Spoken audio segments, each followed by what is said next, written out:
com o engenheiro agrônomo Alexandre Paloski, para a gente falar sobre o controle do greening. Paloski, você riu aí, mas é verdade. Se bobear, a onça entra em extinção porque tem pouca onça. Coitada, a onça não dá conta de comer tanto javali. Vai ter uma congestão. Bom dia. Oi. Bom dia. Bom, vamos lá então para o controle do greening, porque a gente tem uma novidade, tem uma nova portaria do Ministério da Agricultura. Que portaria é essa? A portaria do Ministério da Agricultura, ela atualiza a portaria de 2021, que fala sobre o programa de combate ao greening no Brasil. E Entendi. ele está para os estados apresentar planos de trabalho em 120 dias para controlar a doença. Existe uma regulamentação, você tem que arrancar pés de citros que estão com greening, você tem que queimar, substituir. O que se espera com essa nova legislação? Que outras medidas poderiam ser tomadas? Então, hoje, com a atual legislação, é obrigado a erradicar todos os pés com greening até 8 anos. O que acontece? Com essa nova norma, os estados vão poder regionalizar tratos culturais diferentes para controlar a praga, de acordo com a incidência da doença, de acordo com as condições climáticas das diferentes regiões. Hoje, o estado de São Paulo já proibiu a murta, que ela também tem greening e ela propaga o inseto vetor, o psilídeo, que transmite a doença.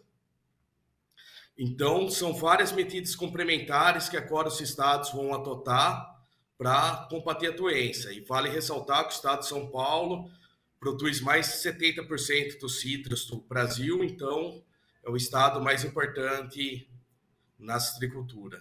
A murta é uma plantinha muito bonitinha, inclusive, quando colocada nos jardins, mas ela abriga o hospedeiro, esse psilídeo que você falou, do greening, o que transmite a bactéria do greening, ela abriga esse hospedeiro, esse psilídeo, então por isso que ela deve ser erradicada. Ela é muito bonitinha no jardim, mas o psilídeo adora ficar com ela. E outra coisa que a gente vê é que, por exemplo, no estado de São Paulo, como você citou, é responsável por, acho que 47%, você falou, da produção de suco no Brasil.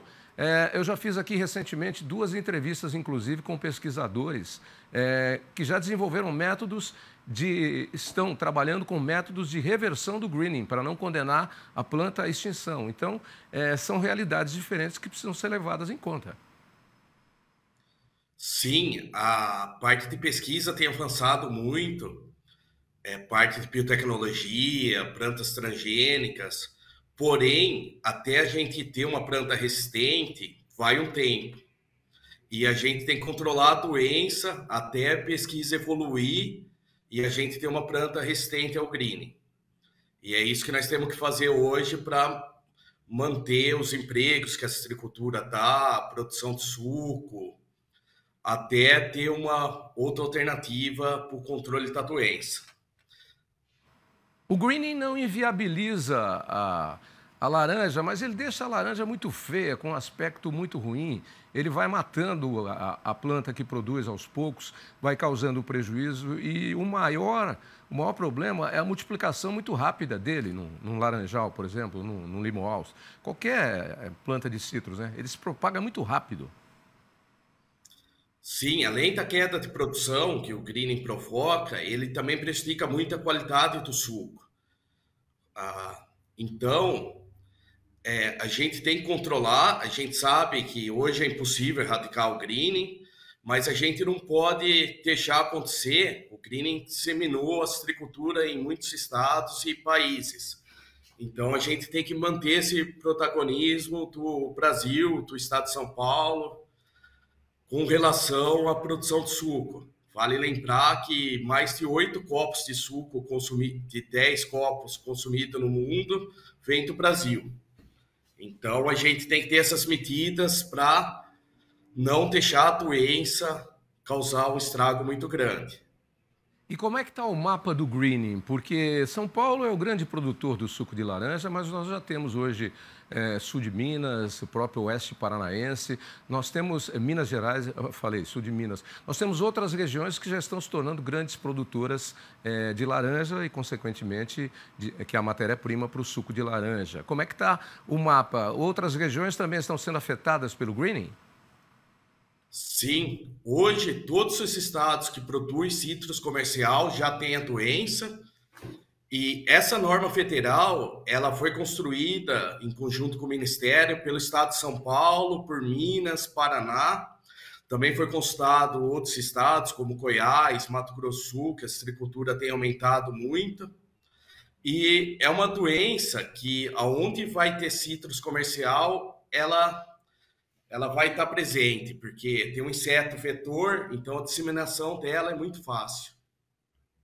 Bom, então, para fechar a nossa conversa para os nossos citricultores, continua valendo as normas vigentes.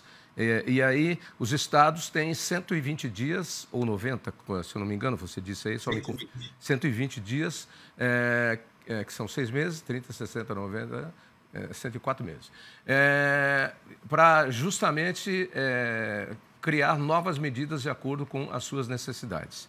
Em resumo, é isso. É isso, os estados vão apresentar medidas complementares de acordo com as regiões, de acordo com as diferentes concentração de citros, concentração da doença, clima, para tentar controlar a doença. O que, na minha avaliação, eu acho correto, porque as situações são diferentes, o nível de start ou de alerta ou de perigo é diferente dependendo da região, então eu acho que a regionalização das decisões são muito importantes para uma rápida providência de tentativa de controle primeiro maior e depois, quem sabe, até de erradicação ou recuperação das plantas com relação ao greening. É isso, Palocci? Isso mesmo. Ok. Agradeço a sua presença aqui, as informações.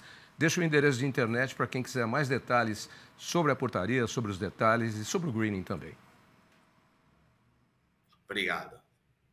Abraço. Abraço.